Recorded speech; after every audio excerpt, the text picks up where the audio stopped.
Today we're talking about this Creator 3-in-1 motorcycle, a set which reminds me a lot of Cyberpunk 2077. What's that?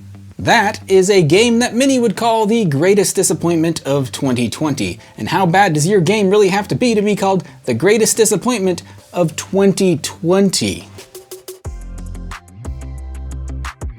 Hello all, I'm Josh, this is Josh Builds Stuff, and I don't actually think Cyberpunk is that bad of a game. I actually enjoyed what little of it I played. I'm just gonna set it aside, give it a little bit of time for them to fix some of the bugs in it, let it mature a little bit. Maybe mature is not the best word to use there. That game is mature enough. It is definitely not for kids, but something that is for kids is this new Lego set, and it's also for adults. I know, I'm an adult, I bought it for myself. This is the all-new LEGO Creator 3-in-1 Superbike set. This set just came out in January 2021, contains 236 pieces, and costs $20 here in the US. Among other Creator 3-in-1 sets, this one may be the least diverse. By that I mean that the three models that you can build with this set are very similar. Really, you can just build three different versions of motorcycles here. One is a Hoverbike, which is just a motorcycle with the wheels turned sideways. The second build is like a cruiser type motorcycle, more of like a classic motorbike. And the third here is the aforementioned Superbike, which is like a sport style bike.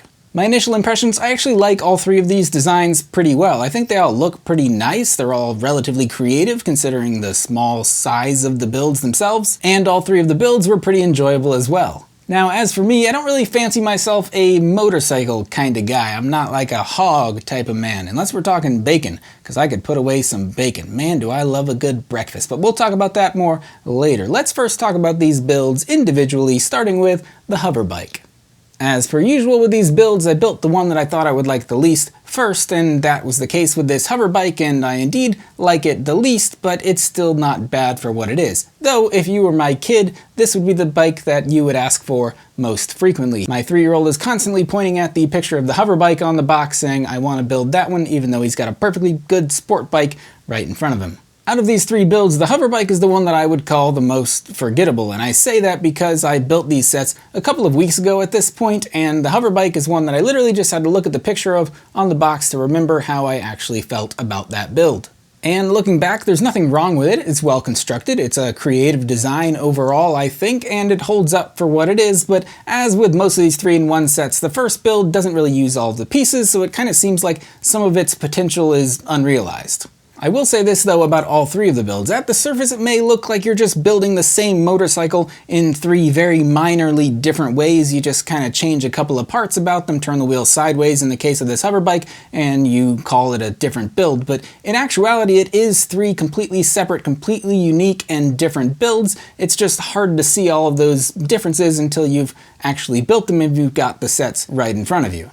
This second alternate build I think LEGO just calls a classic motorbike. It's like a Harley-Davidson, roadster, kind of cruiser type bike that basically it's any kind of motorcycle that isn't a sport bike.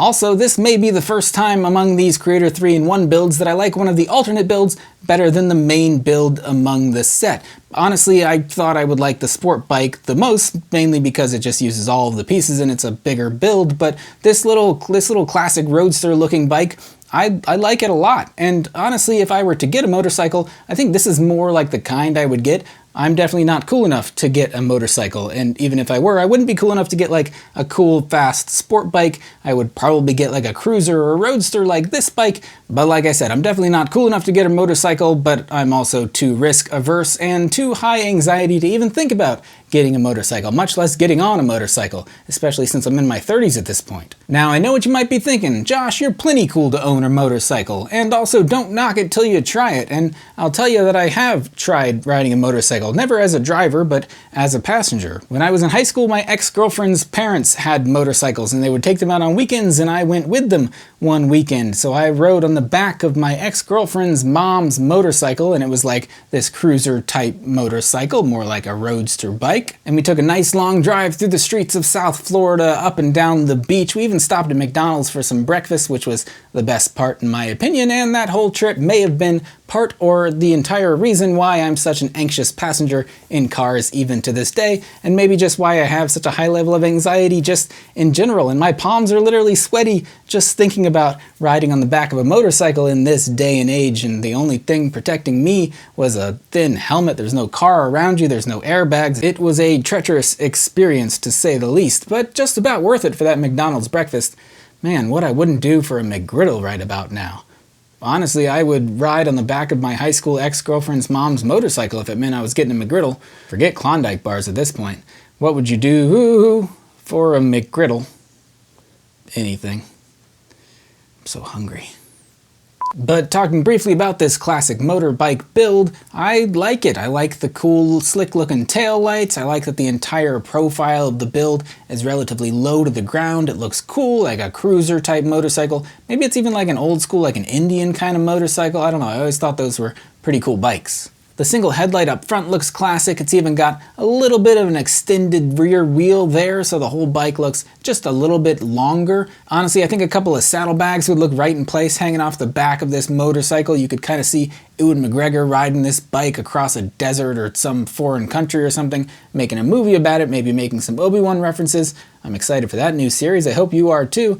But what I'm getting at is that I like this second alternate build a lot compared to the other builds in this set. That's not to say that the main build in this set isn't worth talking about, so let's talk about that build right now.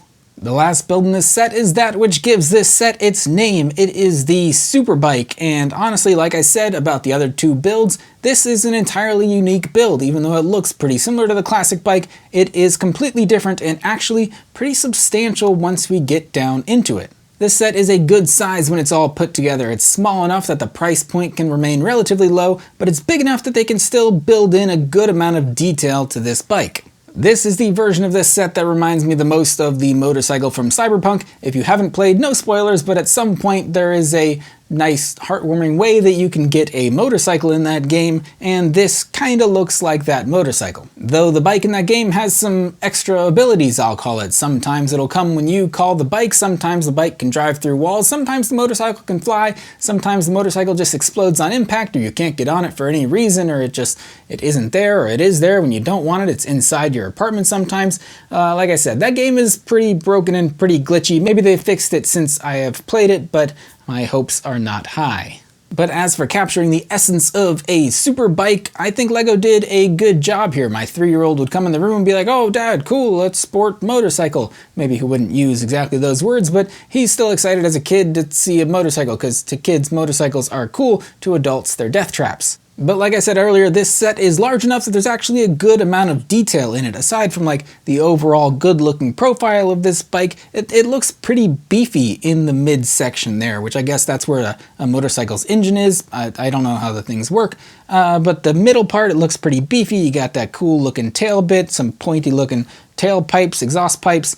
The windshield looks cool. You got a little speedo gauge in there, a couple of lights hanging off the front. It looks modern, it looks futuristic. Overall, it looks pretty cool for a motorcycle. I don't know that one would say that this set has very many play features, so to say, unless you consider a kickstand a play features, but this bike does have a kickstand, hence it is standing up on the table in front of me. If you put the kickstand up, it can roll, which is cool. I would hope for as much as that for a motorcycle set, but it cannot stand up without the kickstand, and so that is kind of a necessary build, so I wouldn't call it a play feature. There are other quote-unquote features here, those being the rear suspension of the bike. You have to bring up the kickstand for that, but there's actually a good amount of rear suspension on this motorcycle, which may be how real motorcycles work. Again, I'm unfamiliar. And then the other quote-unquote play feature is that the front handlebars will turn the front tire. Again, nothing spectacular, but nice that they built it into this set. So would I say this is a high-ranking set in terms of playability? Probably not. In terms of displayability, I think it looks pretty nice, but I'm not really one to display a $20 set, and so this is an excellent candidate to be shoved into a plastic bag and then shoved into a plastic tub and then shoved into a storage unit, but I'm still glad that I own it.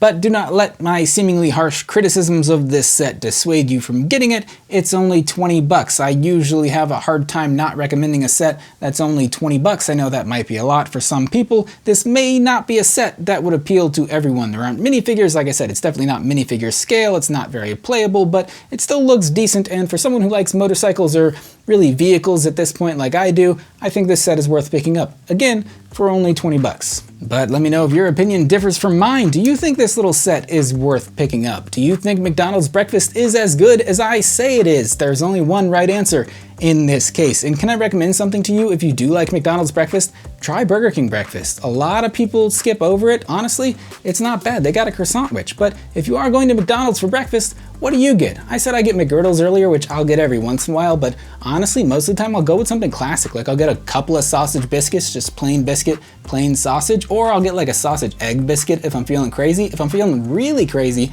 add a little cheese on top of that. Sausage, egg, and cheese biscuit. I don't even know if that's on the menu. Or go like classic egg McMuffin, but not with like the...